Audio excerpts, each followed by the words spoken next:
Don't let anyone tell you that you're old at 30 or 35 or 36. Like, baby, we are just getting started, okay? And it's fabulous on this side. Hi, I'm Taylor-Alexis, and this is a safe place to talk dangerously about life lessons in your 30s, wellness, and film. So, if you are new here, welcome. It's great to have you. And if you aren't, thanks for coming back. Okay, so today we're going to talk about success and what that looks like in your 30s, right? So remember that time in high school where you had it all mapped out, like you're going to be married at 25, you're going to be on the second kid, or at least contemplating the second kid at 28, you got the house, you got the dog, you got two cars, one car is for going to Target, the other one is for date night, the whole dream. And then you wake up and you're like, wait, hold on, what's going on? And then you think like, well, who sold me this idea that I had to be all of these things, or just this was the dream for me, right? Society loves to tell women over a particular age, if you're single, if you're childless, hell, if you don't even have a pet or a plant to take care of, that you are not worth it, right? That you are just like damaged goods and nobody's gonna want you and yada, yada, yada. Let me tell you something. Stop listening to those people. They don't know what they're talking about. 30 is not old. I've said this before and I'm going to say it again. Being in your 30s is like being in your 20s, but with money and wisdom, hopefully. Don't let anyone tell you that you're old at 30 or 35 or 36. Like, baby, we are just getting started, okay? And it's fabulous on this side. Success looks different to everybody. It's going to vary from person to person. I think success can be defined by how happy you are, right? Like at its core, it's truly happiness. Thinking about what success looks like to you will definitely have you reflecting on like your values and your goals and any aspirations, because you're really asking yourself like, what is really important to me? Like, what do I need to do to achieve happiness or to maintain happiness, right? Because we're not always going to have happy days. That'd be great, but that's not the world that we live in. Of course, you want to make sure that those values and those aspirations and those goals are completely catered to you and no one else. Don't listen to everybody else in your ear. Everybody else has to say. You got to think about what you want to do, especially in your 30s. Because I'm like, man, I wish somebody would try to tell me what to do at this age. Ma'am, sir, no. Obviously I'll take in some feedback, but I think at a certain point in life, you're going to just have to answer to yourself and make those executive decisions and put those big girl panties on and do what you got to do.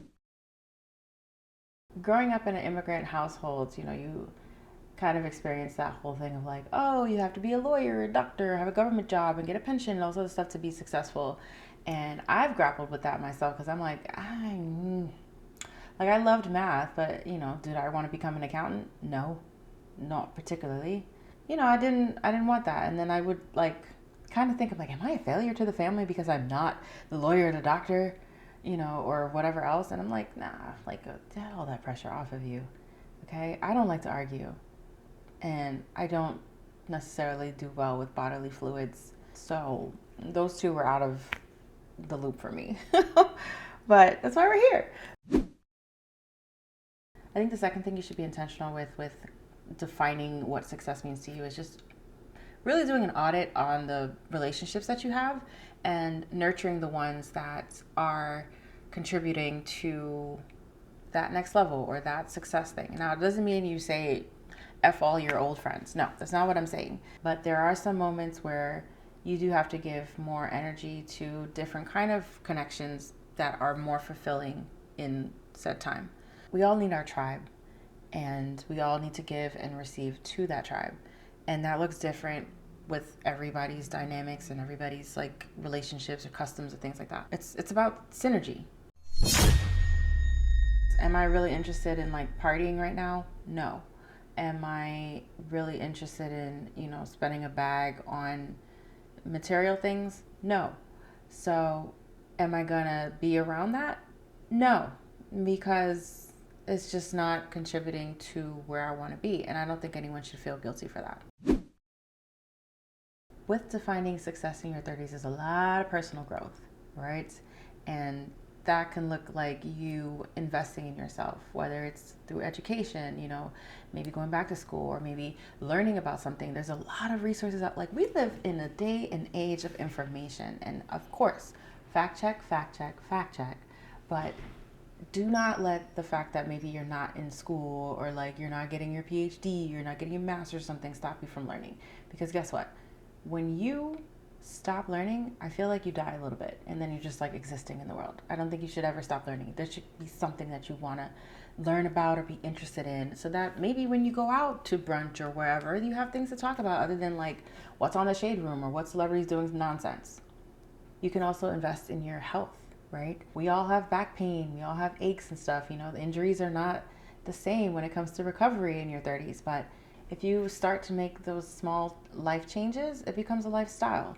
A lot of times we see things where people are trying all of these like challenges with health and stuff, and yes, that might be a good kickstart, but some of those things are not sustainable. And you just want to start by like, okay, moving your body, making sure you're doing that 4 to 5 times a week, drinking enough water, eating clean stuff. And it doesn't mean you have to be super duperly healthy or eating like whole foods all the time, because guess what? I love a good pizza day, I love a good burger, but can I do that every single day? No, because high cholesterol, blood pressure, diabetes, these are all real things that sometimes when it's too late, it's hard to reverse it. Whole heap of things. Personal growth also looks like resilience, right? Failure is such an amazing teacher, okay? Failure and being rejected, those are 2 things that teach you like pretty much all you need to know with life. Maybe not all, but those are 2 amazing teachers, because it's so easy to give up.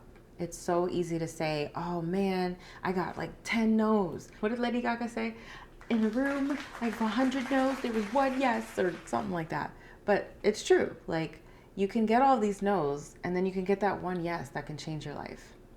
Do you want to be the person that was digging all the way for the diamond and then stopped right before the diamond, like a few digs away before getting to the diamond?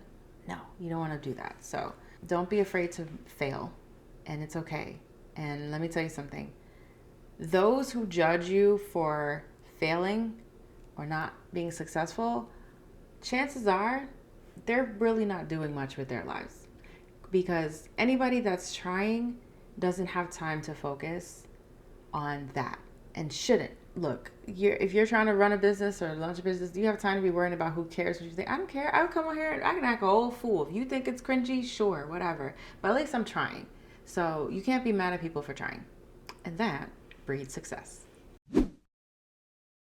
Work-life balance, right? And that, I'm torn on that, because it depends on where you are in life.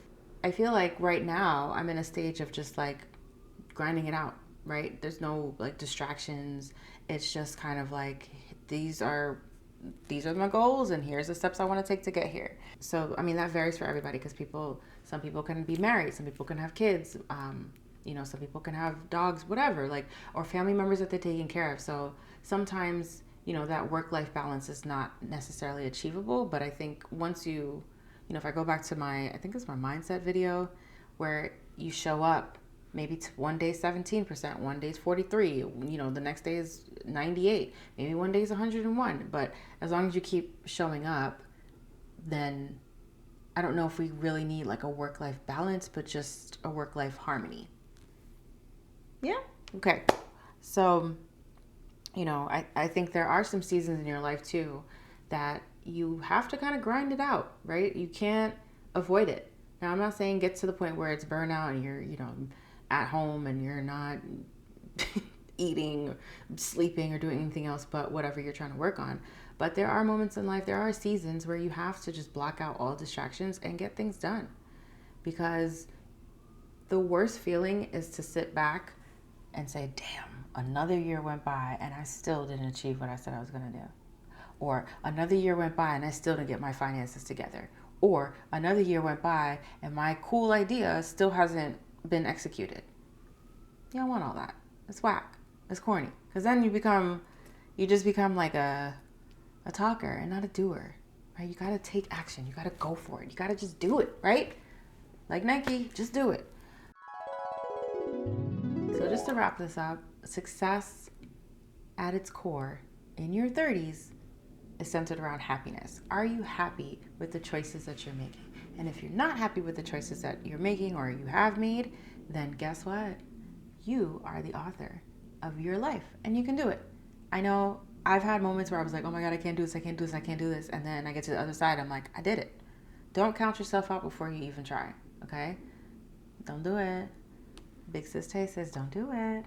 And again, to my ladies out there, if you're single in your 30s, or you're childless, or you're petless, plantless, whatever, it is not too late.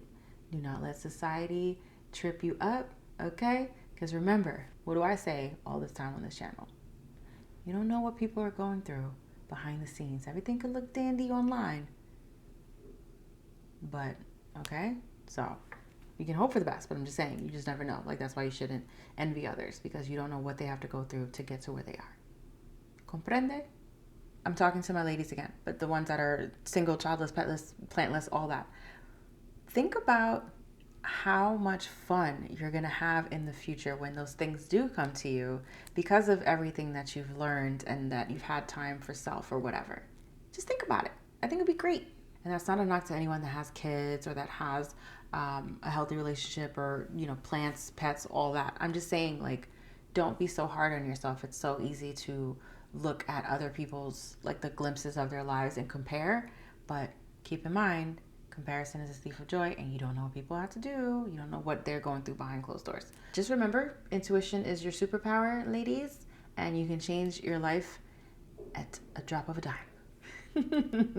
Or whenever you feel like you can. But once you decide that you want more, then you just start doing the work, and the universe will provide always and forever. So thank you so much for making it this far and chatting with me.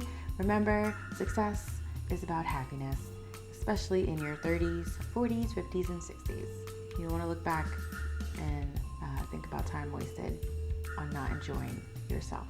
So if you like what you heard here today, feel free to hit that subscribe button, and I will see you back here on or at I cannot get this ending. I cannot land this ending.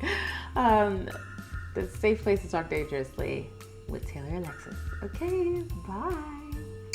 Be great. Be happy.